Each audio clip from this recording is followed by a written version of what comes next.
Bonjour à tous. Une émission de télévision, c'est un travail d'équipe. Il y a une réalisatrice, il y a une script, il y a des ingénieurs du son que vous ne voyez pas qui sont dans le coin. Et il y a derrière la caméra un caméraman. Cette semaine, on va parler d'amour, on va aussi parler de tolérance, on va parler d'apparence. Pourquoi est-ce qu'on aime quelqu'un, pas quelqu'un d'autre? Est-ce que le genre, ça a de l'importance dans l'amour? On va se poser toutes ces questions. On sera avec Marie Dara, c'est une slameuse, avec Biche Deville, qui est un artiste musical. Et on terminera avec une bande dessinée de Julia Reynaud. Maxime Ancelin viendra nous réciter un poème à l'occasion des 10 ans du festival Thalie Poésie au Centre Bruegel. C'est Connaissez-vous et on est parti.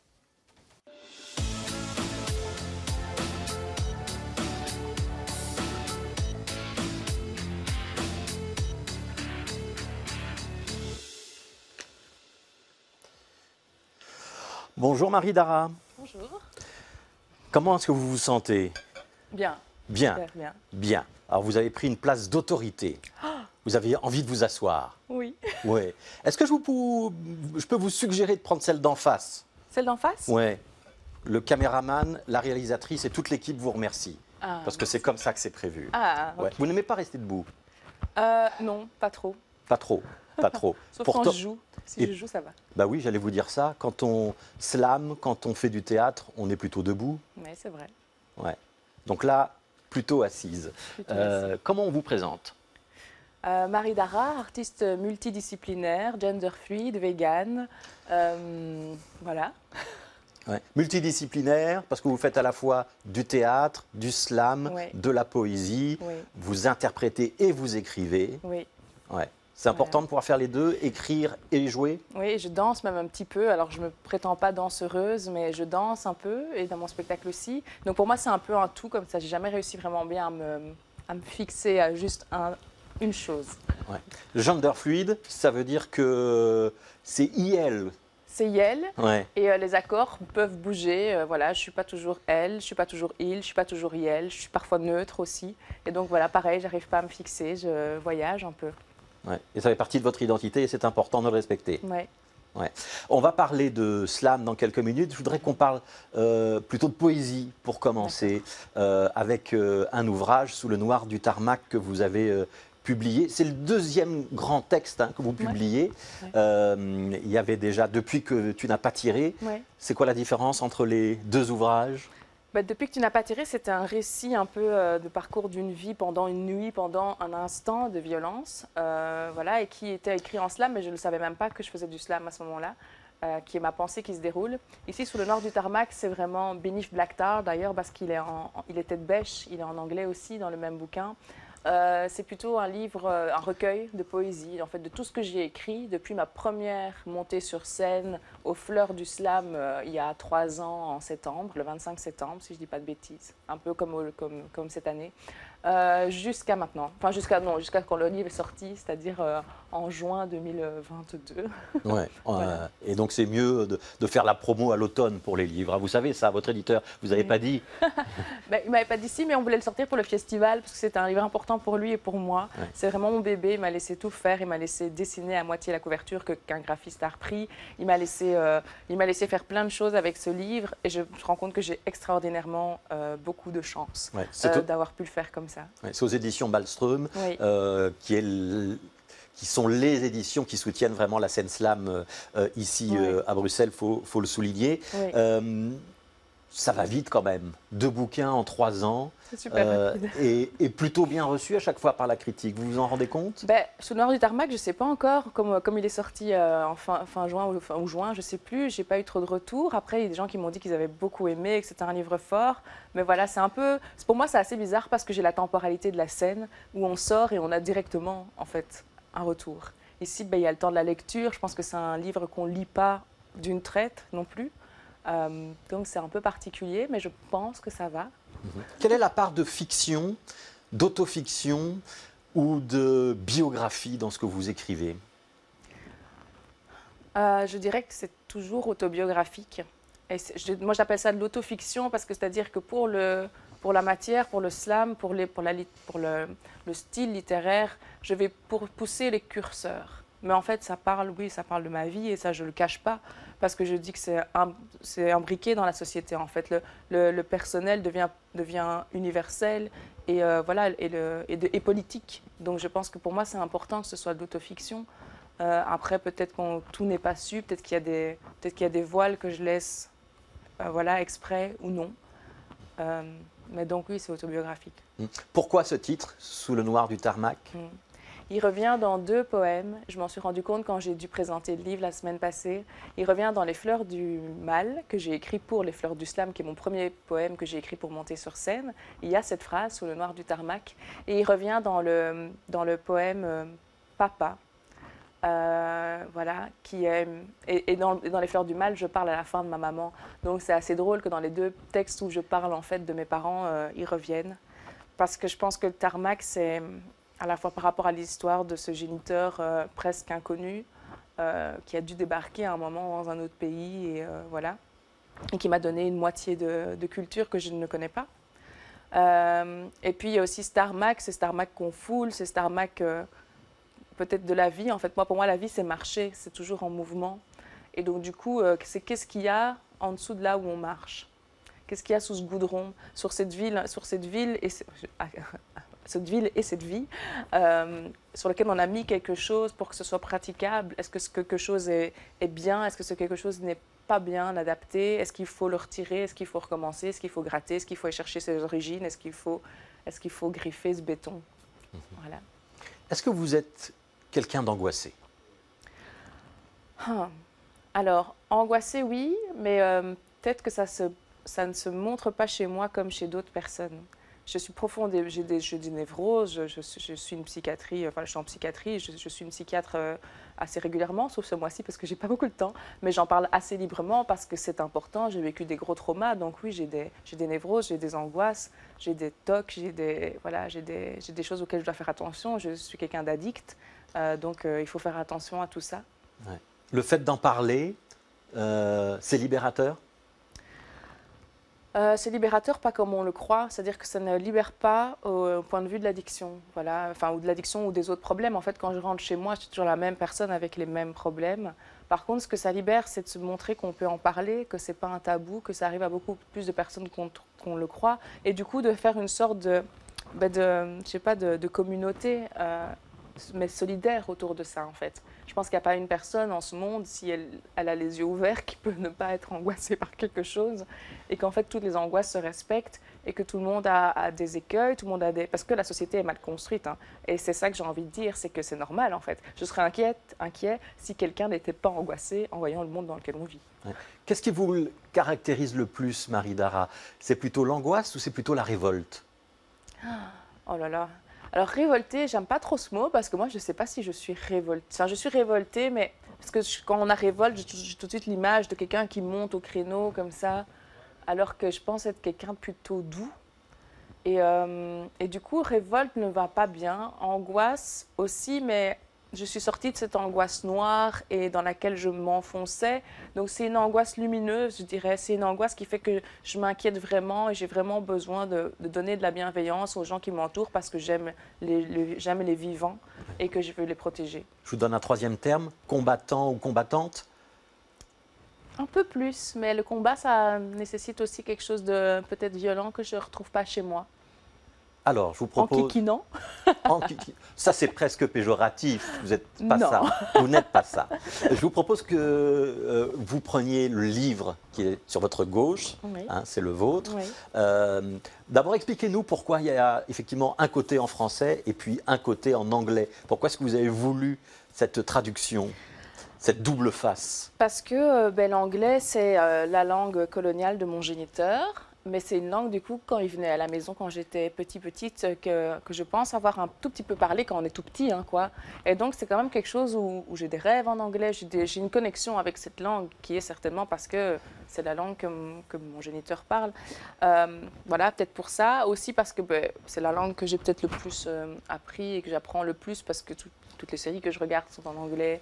Parce que je suis allée aussi au Canada et à New York dans ma vie et que c'est une grandeur qui me plaît. Voilà, donc c'est pour ça. Et puis aussi pour nos amis flamands, peut-être aussi pour qu'ils puissent découvrir ma poésie dans une langue qui n'est pas le français, mais qui est l'anglais qu'ils parlent très très bien, qui elle parle très très bien. Et pour faire une connexion, parce que je suis aussi un quart flamand. Mais vous auriez pu le traduire en néerlandais? Ben, oui, mais après, comme je parle anglais, du coup, j'ai demandé à une traductrice de traduire, mais je sais lire exactement ce qu'elle traduit. Donc, je peux avoir peut-être ce contrôle sur comment elle va. Vous avez apporté des corrections au travail de la traductrice? On a travaillé ensemble. On a travaillé ensemble. On n'a pas du tout fait un travail de traduction, je pense, normale. Donc, Nefer, Ferreira, Montero, Núñez qui a traduit, on s'envoyait voilà, des remarques, on avait un même document partagé. Ouais. C'est difficile de traduire la poésie, c'est sans doute ce qui est le plus difficile. Mais cela dit, c'est la personne qui a, je pense, le mieux saisi ma poésie et qui a réussi à la mieux traduire dans une langue en gardant mon fil de pensée, ma manière de penser. Après, là où c'était plus compliqué, c'est pour le flow. Parce que comme je vais les incarner en anglais aussi, quand je vais en Flandre, je les joue parfois en anglais. Du coup, il faut que ça reste dans ma bouche comme quelque chose que je peux malaxer. Et ça, c'était compliqué. Mais au point de vue de la pensée, elle a le mieux, je pense, traduit ma pensée en gardant mon énergie de pensée. Alors, est-ce que vous acceptez d'ouvrir ce livre soit au hasard, soit sur un texte que vous avez envie de sélectionner et de nous lire, pas très très longtemps, mais une strophe, un paragraphe? Bon, alors au hasard. Au hasard. Au hasard, oh là là. Nous voulons régner sur l'autre, qu'elle soit espèce, race, sexe ou simplement différent du vôtre. Tout assujettir, bon, innocent, libre, et tout cela au nom de quoi? On tient debout encore, on déambule, la vie reste la mort qui lentement recule. Alors il y a la beauté de la langue, les rythmes, le rythme. Ouais. Le propos dit quoi? Le propos dit un propos qui me tient très très fort à cœur et dont je ne parle pas beaucoup. Je vous ai dit que j'étais végane tout à l'heure. Voilà, je ne comprends pas trop ce truc de l'exploitation en fait du vivant. Et du coup, là, ça m'a fait rire quand je suis tombée sur cette phrase parce que c'est vraiment ça, quoi. Nous voulons régner sur l'autre, qu'elle soit race, sexe, espèce, quoi. Il y a même ce truc dans entre espèces, quoi, que moi avec lequel j'ai beaucoup de mal. Parce que je pense qu'on est parti sur un modèle peut-être capitaliste ou peut-être, j'en sais rien, qui fait qu'on est toujours dans l'exploitation. Et c'est quelque chose avec lequel je suis fondamentalement pas d'accord. Ouais. On consomme l'autre. Ouais. Parfois ouais. en amour ou en sexualité aussi. Ouais, bah oui, bien sûr. Et on réplique ça même, voilà, vous savez que dans le livre, je parle aussi d'inceste, de pédophilie, etc. Ce système d'exploitation et de consommer, en fait, ça ne va pas. Ça va même jusque dans les familles, ça va même jusque dans tout, quoi. Et je pense que c'est parce qu'on est sur ce système-là qu'il y a des choses comme ça qui se passent. Ouais. Alors, il faut prévenir le lecteur, il y a de la violence dans ce que vous écrivez. Vous décrivez un monde qui n'est pas le plus joli. Non. Hein? Ouais. Oui, c'est vrai. Je ne sais pas comment on fait un trigger warning sur les livres, sur le livre. Mais oui, ça parle de violence. Mais après, je pense que c'est jamais pour but d'aller blesser, en fait. Il faut être conscient qu'il y aura des textes difficiles, qu'il y aura des textes qui vont aborder des sujets dont on n'aborde pas normalement, communément et souvent, en fait, les thématiques. Peut-être on ne pousse pas aussi loin dans la thématique, mais je pense que c'est important de l'entendre parce que c'est pas à part. C'est pas quelque chose qui n'arrive pas, c'est pas un destin exceptionnel. En fait, c'est ce qui se passe, je pense, dans beaucoup de maisons, beaucoup de familles et dans beaucoup de sociétés. Ouais. Donc, Sous le noir du tarmac, c'est le livre. Je voudrais qu'on parle de la performeuse ou le performeur ou l'acteur-actrice que vous êtes aussi, ouais. Marie. D'abord, je pense que vous jouez dans une troupe et qu'il y a une pièce bientôt. Oui, La Reine des Mousquetaires. Je joue dans la troupe des Voyageurs sans bagages. Voilà, et donc dans un mois, on a la première. Voilà, donc là, on est en pleine écriture encore, enfin écriture plateau, hein, je veux dire, comment tout ça va se dessiner. Et il y aura, voilà, nous, on fait vraiment de l'adaptation de pièces classiques, c'est-à-dire qu'on va vraiment tout chambouler dans Les Trois Mousquetaires, puisque ça s'appellera La Reine des Mousquetaires. Et comme ma compagnie, elle veut vraiment qu'on reflète la diversité qu'il existe et que je me suis outée en tant que personne de genre fluide, il y aura un personnage gender fluide qui parlera en inclusif. Voilà. Et voilà. Cette compagnie, c'est à elle qu'on devait. La vie, c'est comme un arbre. Si la vie, c'est comme un arbre si et l'argent, c'est le bons. bonheur. Oui, tout à fait. Voilà. Ouais. Et vous aurez également, au printemps, je pense, un spectacle avec Chloé Dutrève, qui était sur ce plateau il y a 2-3 numéros. Oui. Voilà. Oui, on reprend. Donc, le premier livre que j'ai écrit depuis que tu n'as pas tiré, on va le jouer en duo au Rideau du 30 mai au 3 juin.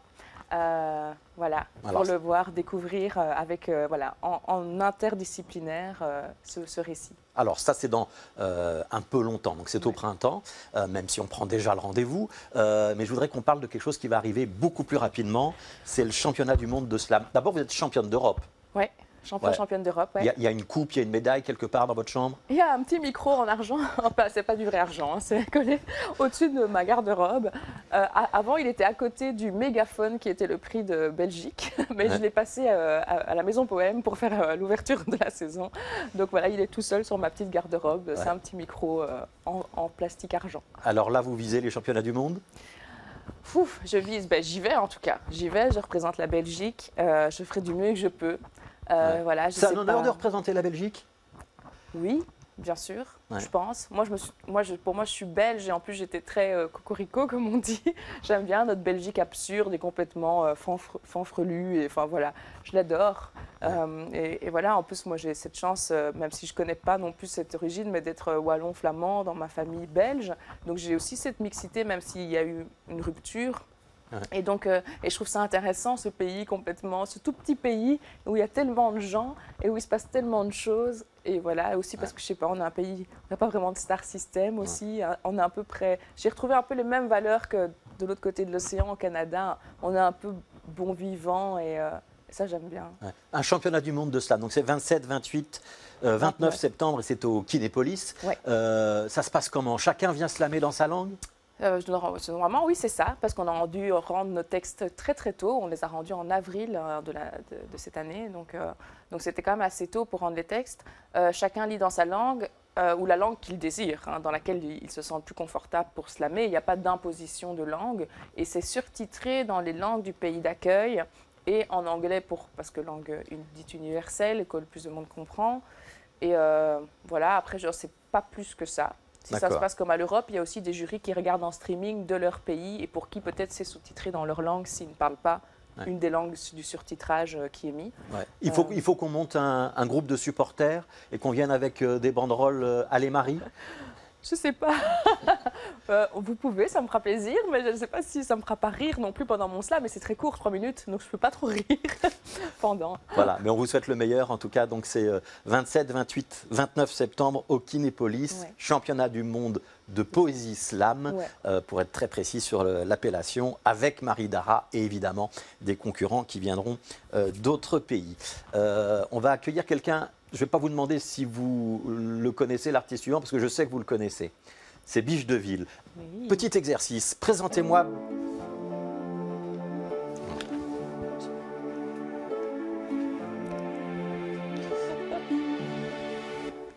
Alors, petit exercice, en face Biche de Ville, en face de Marie, voilà, comme ça ce sera bien. Petit exercice, Marie Dara, je voulais vous demander quand le jingle est parti, est-ce que vous pouvez me présenter Biche? Est-ce que je peux vous présenter Biche de Ville? Alors d'abord, je dois poser une question. Toujours pronom il, accord masculin. Ok, ça va. Donc Biche de Ville, c'est un artiste qui fait de la musique, mais tellement ambiançante que je pense que c'est impossible de ne pas s'ambiancer sur sa musique. C'est un artiste aussi qui mène des combats, je le sais, et je pense qu'il est réussi. J'espère, en tout cas, ça. Je suis un peu de loin, mais voilà. Comment je pourrais décrire ce que tu fais, la musique? C'est à la fois engagé, à la fois dansant, à la fois avec des nappes électroniques. Voilà. Qu'est-ce que je pourrais dire d'autre? Performeur, assez bien, assez. Moi, je l'ai déjà vu, performeur, je sais pas.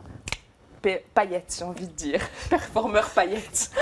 Allez, alors Biche, réponse. Est-ce qu'elle est dans le juste, Marie? Oui. Elle est complètement dans le juste, oui. Oui. Avec évidemment tout ce que je ne visibilise pas, le fait que je sois auteur, compositeur, interprète, réalisateur et que je sois un peu j'ai aussi ce côté couteau suisse et d'embrasser tout ce qui fait que ça rend mon projet vivant. Donc, voilà. Elle a fait allusion à vos combats. Vous dites projet, moi j'ai presque envie de dire votre parcours. Oui, et c'est vrai que le terme combat, de plus en plus, j'ai du mal avec ça. Parce que ça nous fait porter quelque chose. Et moi, je suis devenue militant malgré moi, en fait. Simplement parce que ma carrière, elle s'envolait. Donc moi aussi, c'était finalement il y a 3 ans que ça a commencé. Et ça s'est envolé juste une semaine avant le confinement. Et donc le fait que j'ai pris la parole le premier jour de confinement ou deuxième jour, justement au nom des artistes, en l'occurrence musicaux, dirigés vers les télés, vers les radios de la RTBF pour dire voilà, il va falloir nous diffuser parce qu'on ne va pas avoir de revenus. Que je me sois retrouvée dans la banque un fil de la banque alimentaire filmé par une autre TV parce que j'ai accepté de montrer mon visage. En fait, petit à petit, alors on me fait venir pour parler de ces combats, simplement, et sauf que moi, ça me semblait juste de parler de la précarité des artistes, ça me semblait juste, après, de parler du sexisme, puisque moi, j'ai démarré ma carrière en étant avec l'étiquette femme, et j'ai fait mon coming out, finalement, en direct et en public, et au fur et à mesure, le fait aussi d'être qui je suis, et je pense d'être qui on est, ça nous met en forme de combat, ça nous fait de nous des personnes militantes, des artistes militants, juste parce qu'on assume qui on est et qu'on ose le dire tout haut. Et donc moi, c'est pour ça que j'ai un petit problème avec le terme combat, parce que je me dis, mince, je me bats contre rien, mais je m'expose pour tout. Voilà. Ouais. Est-ce que c'est facile, finalement, de s'exposer autant et de donner autant de son intimité, Biche ? Non, c'est pas facile. C'est pas facile et je m'en rends compte que depuis peu, dans ce sens où moi j'ai pas fait de pause depuis ces 3 ans, il n'y a pas eu de break. Et mon premier break a eu lieu cet été. C'est la première fois que pendant 3 semaines, j'ai coupé mon téléphone, j'ai coupé les réseaux sociaux. Je n'ai fait que lire des bouquins enfin en entier et j'ai regardé la nature. Et c'est tout. Et j'ai vécu en slip aussi. C'est très salvateur pour une personne trans de vivre juste en slip. Et en fait, ça a été à la fois génial et affreux parce que tout est sorti. Donc là, voilà, je pense que j'ose en parler parce que je t'ai entendu parler aussitôt de certaines choses et donc ça me fait du bien de pouvoir me dire ok, c'est ok d'en parler, mais voilà, j'ai pleuré pendant 3 semaines. Et au bout de ces 3 semaines aussi, il y a eu cette conscientisation plus loin de qui je suis, de me rendre compte qu'on m'a fait porter des drapeaux avant même que je sache complètement qui j'étais. Et je pense qu'on passe sa vie à se chercher et qu'il n'y a pas d'arrivée. C'est pas tout d'un coup, ça y est, tu t'es trouvé. La vie est une expérience. Et donc l'un dans l'autre, ça fait que j'ai aussi pris conscience voilà, que je m'étais exposée par nécessité pour les autres. Je reprends Alice Coffin qui dit que c'est important de mettre le terme lesbienne pour que justement il apparaisse partout. De la même façon qu'il était important que j'affiche le terme transgenre, non-binaire, mais au fur et à mesure, on m'enferme en fait dans les étiquettes qui, moi, m'ont permis de me reconnaître et de me reconnaître avec les autres personnes de la communauté. Et j'en suis là. J'en suis en plein dans ce sortir de pause où j'ai beaucoup pleuré et où j'ai beaucoup conscientisé, mais je pense que c'est toujours important de visibiliser, c'est pour ça que je suis là, parce que des modèles, on n'en a pas assez. Je prétends pas être un modèle, je prétends juste visibiliser un modèle de plus. Marie et Biche, est-ce que vous avez le sentiment d'appartenir à la même famille artistique ou de position, de combat ou de prise de parole dans la société ? Moi, je crois que oui. Moi aussi, la grande famille de la poésie, du monde. Ouais. En tout cas, oui. Ça, c'est certain. Après, la prise de parole, oui, d'une certaine manière, oui, comme ce que tu viens de dire, ça me touche énormément parce que, en fait, le seul fait qu'on assume qui on est, c'est déjà politique. Alors qu'on ne veut pas spécialement faire de politique. Exactement. C'est juste en disant, en prononçant comment nous, on se définit à cet instant T et là maintenant. C'est ça qui nous rend politique. Du coup, ça ne fait pas spécialement nous des militants, militantes ou des combattants, pour moi en tout cas. C'est juste qu'on montre aux autres que c'est possible de s'assumer comme on l'est.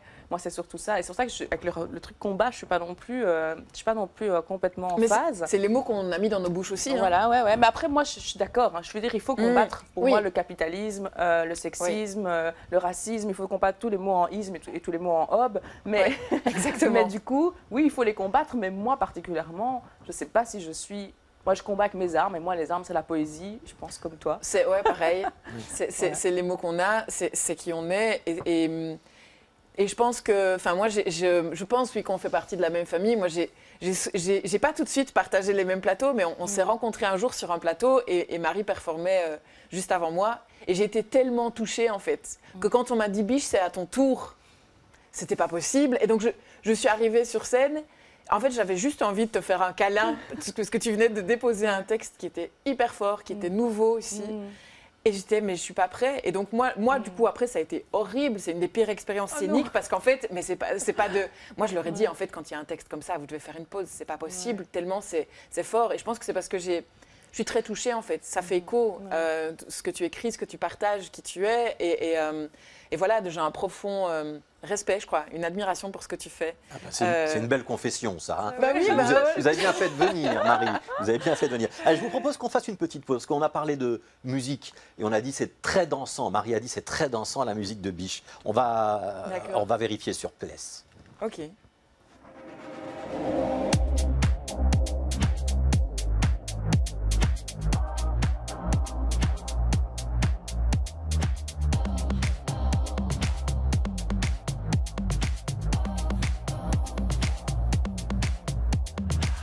Les mots sont sur ma bouche, et si je te parle et si tu me touches, les gens trouveront ça louche. Même si nous deux on sait mieux qu'eux, notre envie d'être ensemble, c'est pas une mode, ça brise les codes. Toi et moi ne se conjuguent pas, dans la raison, dans la grammaire, le gazon ne se mange pas. Comment tu le sais, tu l'as goûté, les hommes se mélangent pas. Ah oui, ça je sais, sinon t'es pédé. Je suis plus qu'une fille, je suis plus qu'un homme, un être humain en somme, une somme d'envie. Il plaît aux garçons, il aimerait leur dire non, mais ça le turlupine au fond, il en mangera demain du gazon. Une fille avec une fille, c'est sexy dans les chansons, ça fait bander les garçons, mais ça ne s'avoue pas au fond. Je mets du rouge à lèvres, mes lèvres en disent long, sur le rouge de ma fièvre, de choisir entre être fille ou garçon.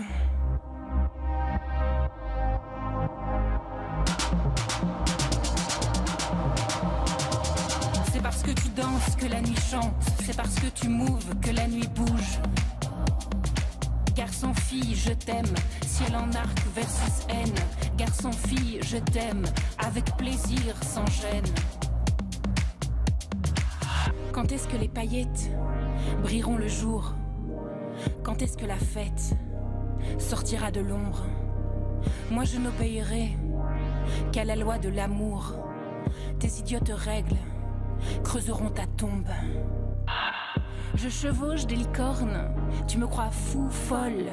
Chaque jour j'escalade des arcs-en-ciel. La pluie mixée au soleil rend ma vie plus belle. En montrant mes ailes, j'ai bien trébuché. Je m'appuie sur ta haine pour me relever.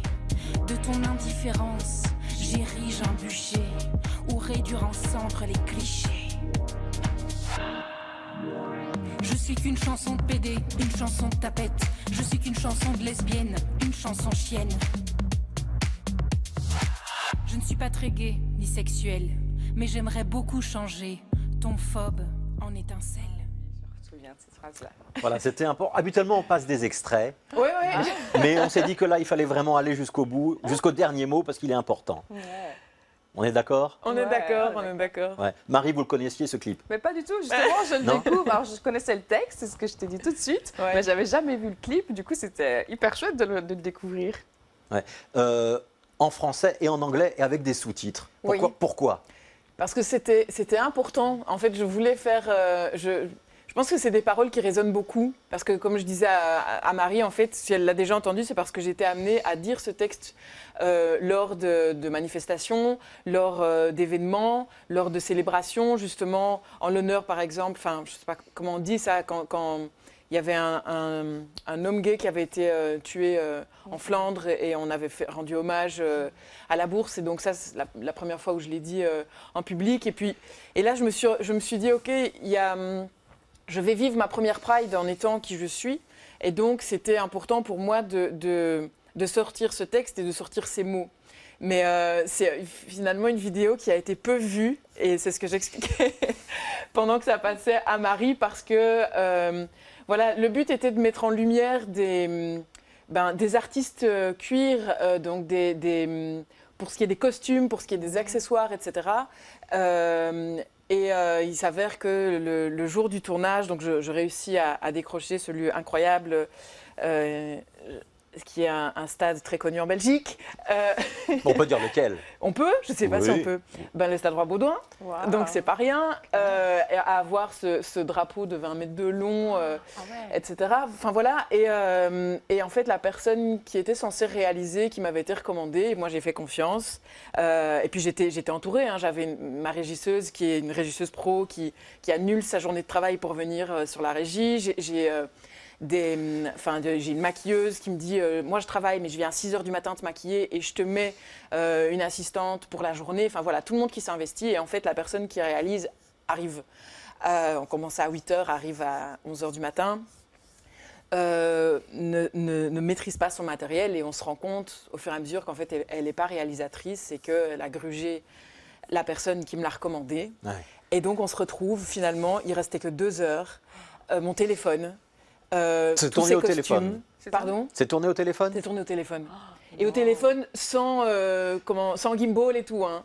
Donc c'est avec mon acolyte de toujours, Julien, qui a souvent sauvé les meubles. Je lui ai dit voilà, t'as pas le choix. Je peux pas ne rien faire avec tout ce qui a été mis. Et donc j'étais très gênée. Et c'est pour ça que je l'ai sorti comme clip lyrics, en me disant c'est des images pour supporter les paroles. Mais j'ai pas osé le présenter comme clip officiel. Donc voilà. Mais bon, avec le regard de Marie et tout ça, je me dis, allez. Au téléphone, ça va. Voilà. Ça va. Et si on cherche dans les moteurs de recherche Biche de Ville, on va trouver d'autres clips. Oui. Hein, parce que vous avez mis combien de morceaux de l'album en clip, Biche ? Beaucoup, je pense. 1, 2, 3, 6, je crois. Ah voilà, donc il y a 6 clips à rechercher sur le net. On va signaler que vous serez bientôt dans un festival qui a un nom un peu particulier, les Mochetés scéniques à Namur. Oui. Ce sera le 22 octobre. Vous reviendrez bientôt en spectacle à Bruxelles ou en région bruxelloise ? Mais j'espère. C'est ce qui est le plus compliqué, je trouve, c'est d'être booké, surtout avec les embouteillages qu'on connaît d'après Covid. Mais voilà, je me lance aussi un défi ce samedi, puisque je vais faire ma première performance drag. Voilà. Donc il est possible de me voir sur d'autres scènes aussi. Voilà. On peut dire où ? Oui, c'est au Boxon, à la Bruxelles Arts Pole. Je voudrais qu'on s'arrête un instant sur les paroles, les mots que vous employez tous les deux, parce qu'il y a des mots très crus. Ça parle de sexualité dans cette chanson-là, mais dans d'autres aussi. On emploie le mot baise sans problème. On emploie des... C'est nécessaire ? C'est ce qui crie à l'intérieur de nous. J'ai l'impression que c'est... Enfin, moi, je les calcule pas. Je me dis pas, je vais mettre des mots trash. C'est quand on me dit après qu'ils sont trash. Mais moi, je suis toujours un peu choquée par ce fait de trouver ça cru, alors que ce qui se passe dans la réalité est 20 fois pire, et que nous, on utilise juste des mots qui pourraient en fait ne pas être crus. Après, peut-être que dans ce qu'on explique avec ces mots, oui, là, on est dans de la confrontation sur quelque chose de terrible, mais je veux dire, dans la vie, sortir dehors, c'est pire. Donc moi, je trouve pas les mots si crus à partir du moment où... Enfin, voilà, je sais pas si c'est trash. C'est trash parce qu'en fait, on dit juste la vérité. Enfin, une des vérités, une des réalités qu'on vit. Et peut-être que les gens n'ont pas l'habitude, mais moi, je sais pas si je dois trouver ça... Enfin, voilà, je comprends que ça puisse être trash pour comment on le reçoit. Ça, je trouve ça trash. Mais après, les mots, ma foi, baise, c'est jamais... c'est pas grave, en fait. Hein. Mais c'est comme la sexualité, c'est chouette, en fait, quand c'est fait avec le consentement de tout le monde. Exactement. Donc, je sais pas pourquoi ça devrait être plus cru le mot sexe aussi. Le mot sexe. Tout d'un coup, il y a quelqu'un qui m'a dit non, je peux pas faire écouter ton CD à mon enfant parce qu'il y a le mot sexe. Mais si tu as ton enfant, tu lui dis dès le début qu'en fait, sexe, c'est un mauvais mot. Oui, comment il va grandir ? Ouais, je suis d'accord. Voilà. C'est pas le cas de tous les parents, hein, parce qu'il y a d'autres qui me remercient. Mais je veux dire que c'est dingue que mettre le mot sexe... Parce qu'on n'a même pas besoin de sortir de chez soi. Ou vagin, ou clitoris, ou vulve, ou pénis, enfin n'importe. Hein, nommer les choses qui existent vraiment. Et comprendre que ce qui est mal, par contre, c'est ce qu'on peut faire avec sans le consentement de l'autre. Ça, c'est peut-être intéressant. Mais la chose existant, pour moi, ce n'est pas cru, ce n'est pas trash. Voilà. Il y a 20 ans, ce clip-là, il ne serait jamais passé à la télévision. On a quand même fait des progrès. Oui. Ouais. On doit encore en faire. Oui. On est d'accord là. Oui, parce que là pour le moment on n'arrête pas de me dire mais les choses avancent, ça bouge et tout. Tout le temps. Oui mais non. Tout le temps. Moi je suis en conversation là toute la journée avec plein de gens en disant oui mais ça bouge quand même. Il y a 20 ans c'était pas comme ça. Non mais il y a 20 ans les gars il faut pas se baser sur le truc qui était le plus trash pour se dire oui au Moyen-Âge c'était pas comme ça. Enfin, oui parce qu'en plus c'était trash parfois à un degré aussi qu'on ne suppute pas simplement parce que ça n'a pas été visibilisé. Tout à fait. Aussi. Voilà. Donc parce qu'on a glamourisé les années 50 et tu dis mais si on monte vraiment les années 50 voilà. Et puis surtout prenons ce qui est statistiquement juste en ce moment. C'est toujours pas l'égalité partout. Ni pour les salaires, ni pour le temps de travail, ni pour la charge mentale, ni pour plein de choses comme ça, ni pour tout plein de communautés qui ne sont pas visibilisées, qui ne sont pas là, qui ne sont pas protégées.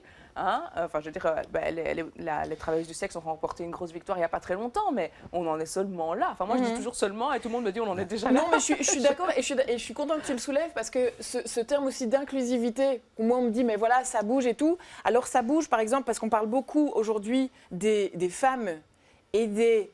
comment est-ce qu'ils emploient des personnes, des minorités de genre. Voilà. Sauf que c'est super, ça avance. Moi, c'est un truc que je soulève beaucoup et que je soutiens et finalement un combat que je mène dans l'industrie aussi musicale.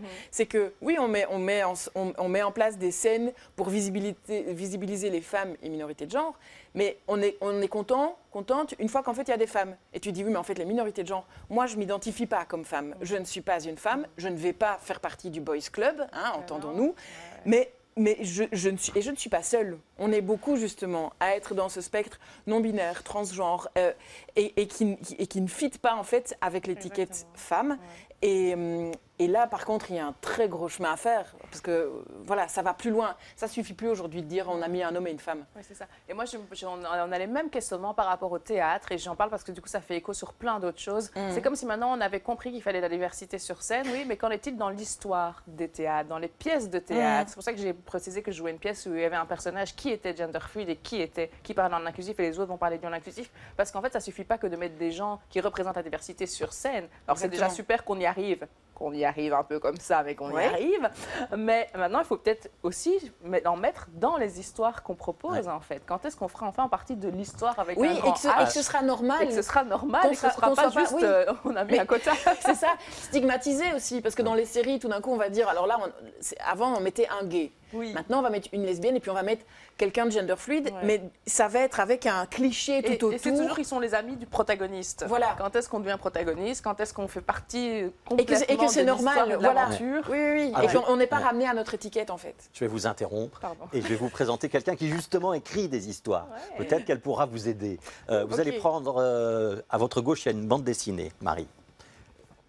Est-ce que vous pouvez me dire le titre, l'auteur? Le bel Alex. De Julia Reynaud. Ouais. A priori, vous pensez que c'est quoi? Quand vous regardez la couverture, vous imaginez quoi comme histoire? Je pense que c'est une histoire effectivement qui va parler de queerness, on va dire. C'est parce que je ne vais pas imposer ce que ça va parler. Je pense que c'est une histoire de recherche d'identité, peut-être aussi. C'est possible. Moi, j'ai vu on va voir la réponse. Sexualité, peut-être aussi. On va voir la réponse. On est avec Julia Reynaud.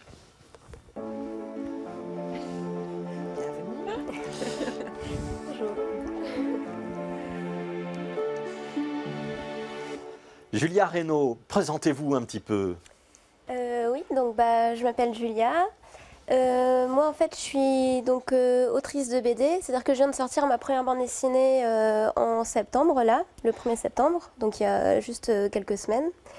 Et voilà, donc j'ai fait avant Saint-Luc en licence et master bande dessinée. Et encore avant, j'ai étudié l'illustration à l'école Estienne à Paris. Ouais. C'est important une première BD? Bah oui, ça fait quelque chose. Hein, Alors, Marie a dit ça va parler de cuir, etc. On va la décevoir, c'est pas tout à fait ça. Non, tu la diras pas du coup. Non, en fait, je pense que ça peut s'apparenter un peu à ça parce que c'est quelqu'un qui... Enfin, c'est en gros l'histoire... Bon, je vais faire le petit pitch. Donc, c'est l'histoire de Noah. Donc, il y a un étudiant pas très bien dans sa peau qui, un jour, va rencontrer donc, Alex, qui est la femme sur la couverture, qui, en fait, il va tomber amoureux d'elle très rapidement. Et en fait, elle ne sera pas du tout intéressée par lui, parce que elle, ce qu'elle aime bien, c'est vraiment les acteurs hollywoodiens, hyper beaux gosses, tout ce que tu veux. Et notamment, donc, Marley, l'homme dans le ciel. Et en fait, donc, Noah va essayer de se transformer physiquement pour ressembler en fait à Marley Johnson. Et en fait, donc, je dis que ça peut s'apparenter aussi au thème queer, parce que c'est quelqu'un qui... Enfin, moi, j'ai vraiment parlé du genre à travers les stéréotypes de genre et vraiment tous les critères auxquels on doit adhérer, en fait, pour être considéré comme beau ou belle. Et voilà, et donc Noah, au final, c'est quelqu'un qui ne va pas du tout se retrouver dans ces critères. Voilà. Et il va réussir à la fin à se détacher de ces critères. Oui, je ne veux pas spoiler. On va pas spoiler. Ouais. Mais alors, Julia, est-ce qu'on peut dire que vous êtes partie de choses que vivent beaucoup d'adolescents et d'adolescentes, et vous avez un petit peu renversé l'histoire, parce que là, c'est le garçon qui essaye de suivre les dictates de la beauté telle qu'on nous la vend dans les magazines ou dans les séries télé. Mais habituellement, c'est plutôt les filles qui se soumettent à ce diktat. On est d'accord ? Oui, c'est ça. En fait, donc pareil, je vais un petit peu spoiler parce que sinon c'est difficile de parler de ma bande dessinée, mais moi j'ai vraiment... en fait, j'ai procédé à une inversion des genres dans ma bande dessinée, mais qui se fait progressivement. C'est-à-dire qu'au début, en fait, tous mes personnages ont leur genre inversé et les esthétiques sont inversées. C'est-à-dire que pour être un homme, il faut être très... on va dire un peu fragile et élégant, enfin tous les critères qu'on associe d'habitude plutôt à des femmes. Et je me souviens plus de la question. Inversé les genres. Vous avez inversé les genres. Oui, c'est ça. Et donc moi, c'était vraiment pour montrer... ce qui m'intéressait, c'était pas vraiment est-ce qu'on attribue telle ou telle caractéristique aux hommes ou aux femmes. C'est vraiment pourquoi, en fait, on impose des critères de beauté, quel que soit le genre, et en fait, l'absurdité de vraiment ces critères, quoi, qui sont... En fait, en inversant les genres, je montrais que... que c'était vraiment complètement arbitraire, quoi. C'est vraiment ce qui m'intéressait. Voilà. Et votre garçon, il fait de la musique. Je signale ça pour Biche, pour qu'elle ait un intérêt supplémentaire dans la lecture. Oui, d'ailleurs, j'espère que quand je les dessine en train de faire de la guitare, il n'y aura pas des erreurs. Alors, c'est pas grave, parce que moi, je compose genre par hasard et c'est tout à l'ordinateur. Donc, oui, c'est voilà, ça. Je pas de me dis, problème. les musiciens qui lisent ma BD. Non, moi, je suis pas du tout un puriste, pas de problème. Ouais. Est-ce que ça résonne, ce que vient de dire Julia, chez vous, Marie et Biche, le problème du diktat de l'image qu'on renvoie? Il faut être, pour être désirable, il faut ressembler à quelque chose. Complètement. Bon, déjà, ce que le problème, c'est est-ce qu'il faut être désirable? Déjà, le concept, voilà, ça c'était déjà une chose. Après, moi, j'ai beaucoup travaillé là-dessus parce que j'ai lu quelques petits textes sur Trans Army, qui est un groupe sur Facebook, qui, par exemple, moi, m'ont fait déculpabiliser sur le fait que je ne devais pas une androgynie aux autres parce que je suis gender fluide. Et plein de choses comme ça où on confond encore expression de genre avec le genre qu'on est. Et le genre, c'est quelque chose, l'identité de genre, c'est quelque chose d'intime. Comment tu t'habilles après, tu fais ce que tu veux, ça ne définit pas ton genre intérieur. Et ça, c'est des trucs où je trouve ça chouette d'avoir inversé pour qu'on se dise, mais en fait, est-ce que c'est pas complètement absurde d'avoir imaginé un concept du genre aussi rallié à des vêtements, à des choses qui sont complètement pas genrées en fait à la base. Et puis on a des attentes, surtout justement quand on sort de la binarité, en l'occurrence, et de ce qu'on a décidé d'associer comme cliché à la binarité. Quand on sort de ça, il y a aussi ce qui est lourd à porter. Moi, je me genre au masculin, mais on m'appelle tout le temps madame. Je suis tout le temps mégenrée dans mon quotidien. Et voilà, et ce qui parfois moi m'oblige aussi à changer des choses dans mon expression de genre, à envisager des interventions chirurgicales et autres. Et je pense que c'est important d'en parler, que c'est OK, parce que c'est aussi soulever, ben oui, on peut mettre ce qu'on veut, mais en fait, oui, mais c'est pas vrai. Et moi, j'ai l'impression de faire un aveu de faiblesse parce que j'ai revendiqué certaines choses en disant, voilà, on peut être un homme avec des seins, alors qu'en fait, moi, j'ai qu'une envie maintenant, c'est pouvoir me mettre torse nu et ne pas militer sous prétexte que j'ai des seins et du coup les retirer, en fait. Ouais. Et j'ai besoin, en fait, qu'on entende aussi que c'est OK parce que, voilà, on deal chacune, en fait, avec tout ça. Et c'est pas évident, en fait. Julia Reynaud, je voudrais qu'on va peut-être revoir quelques planches. Vous avez aussi fait un mini dessin animé, hein, un petit clip, mais je voudrais qu'on voit vos planches. Expliquez-nous comment vous travaillez. Il y a assez peu de couleurs, il y en a quelques-unes. Oui, alors du coup, en fait, moi, je travaille vraiment traditionnel, c'est-à-dire que à la base, c'est donc de l'encre de Chine et du pinceau. Et en fait, par-dessus, je vais rajouter de la couleur à l'ordinateur, donc avec l'aide de mon coloriste, donc Elliot Van Den Ede. Et voilà, en fait, j'ai décidé de garder 4 couleurs parce que c'est vraiment... moi, je voulais vraiment faire parler, en fait, le dessin. Et en fait, quand on a tendance à avoir des couleurs très naturalistes, j'ai l'impression que ça en fait gâche en fait une certaine beauté du trait. Ouais. Elles ont une valeur, ces couleurs. Elles disent quelque chose. Le vert, ça dit un sentiment, le rouge, ça en dit un autre.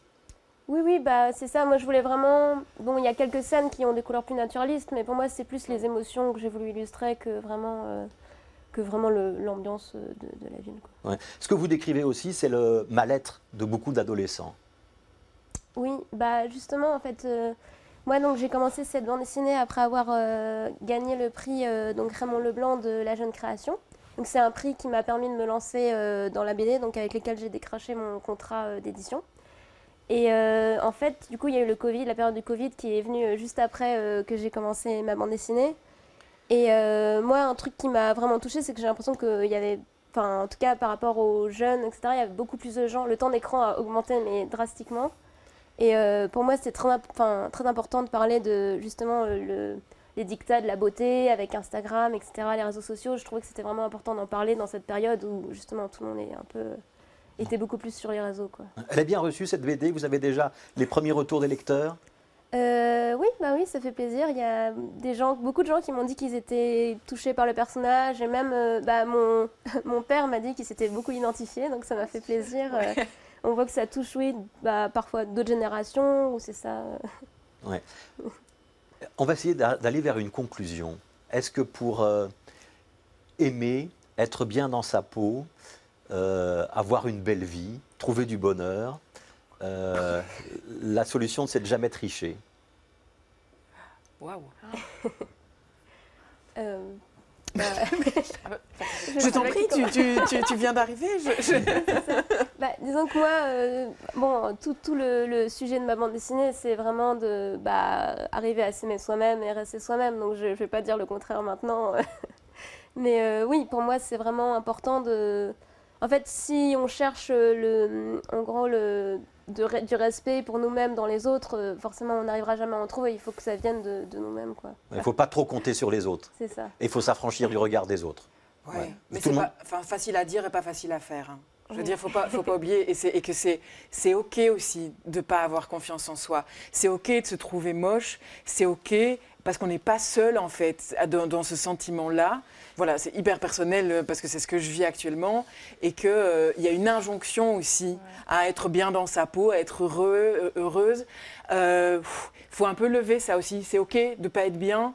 Ça fait partie du chemin, en fait. Et qu'est-ce que c'est que tricher aussi? Parce que moi, j'ai un problème avec ce mot. Parce qu'il y a des gens qui accordent des choses au mot tricher que moi, je ne considère pas comme étant tricher. Tu vois, est-ce que se transformer, est-ce que se modifier physiquement, c'est tricher ou c'est, voilà, alors qu'il y en a qui le font pour d'autres choses. Moi, je pense que j'adore l'honnêteté, mais pour moi, c'est vraiment quelque chose d'intérieur, d'interne, et pas quelque chose d'extérieur. Sinon, on veut dire quoi? Qu'on triche quand on met des vêtements, qu'on triche quand on se coupe les cheveux. Oui, quand on se fait opérer, est-ce que c'est de la triche? Voilà, qu'est-ce que c'est que tricher? Et qu'est-ce que c'est que, voilà, moi, c'est plutôt vraiment sur des valeurs alors plus ancrées que je parle quand je parle d'honnêteté. Oui, moi, je parle même de compromis. En fait, il y a moi, j'ai fait beaucoup de compromis en fait avec les autres et du coup pour être OK avec les autres et en fait c'est pas faire de compromis avec soi que les oh mince, j'allais faire une super phrase et puis voilà. Est-ce que changer c'est tricher? Voilà. On a le droit de changer. Moi j'ai une conclusion, c'est qu'on va dire que aucune de vous trois ou aucun de vous trois ne triche. Et qu'on vous remercie d'être venu.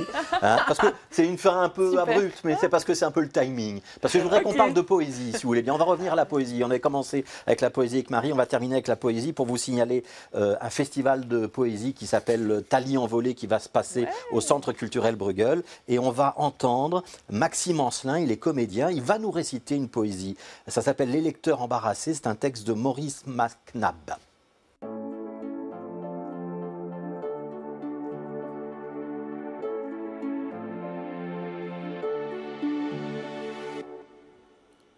Près de la porte Saint-Martin, passant la veille du scrutin, je vis un homme qui collait à plat l'affiche d'un candidat. Je m'approche en disant comme ça, les candidats, ma foi, je m'en fiche. Mais il y a du bon sur cette affiche. Votons pour ce citoyen-là. Un autre homme arrive soudain un grand pot de colle à la main. Sur le mur, il colle, tranquillement, un nouveau boniment. Je lis le morceau tout entier, pas fâché d'être fixé tout de même, je me dis, votons pour le deuxième. Il promet plus de choses que le premier. Un autre homme arrive à grands pas, avec un tas de papier sous le bras. Sur le mur, il colle tranquillement un nouveau boniment. Je lis la chose tout du long, pas fâché d'être fixé tout de même. Votons plutôt pour le troisième. Il en promet plus que le second. Le colleur s'enfuit tout à coup. Un autre s'amène à pas de loup. Sur le mur, il colle rapidement un nouveau boniment. Intrigué, je m'approche encore. Je lis l'affiche.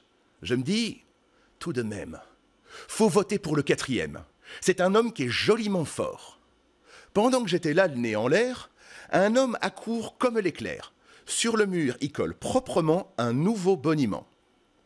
Allons, me dis-je entre mes dents, je donnerai ma voix au cinquième. Vraiment, celui-là, c'est la crème, il enfonce tous les précédents. Une troupe arrive à ces mots avec des échelles et des pots. Sur le mur, ils collent tranquillement chacun un boniment. Et tout ça disait « Électeurs, on vous blague sous toutes les formes.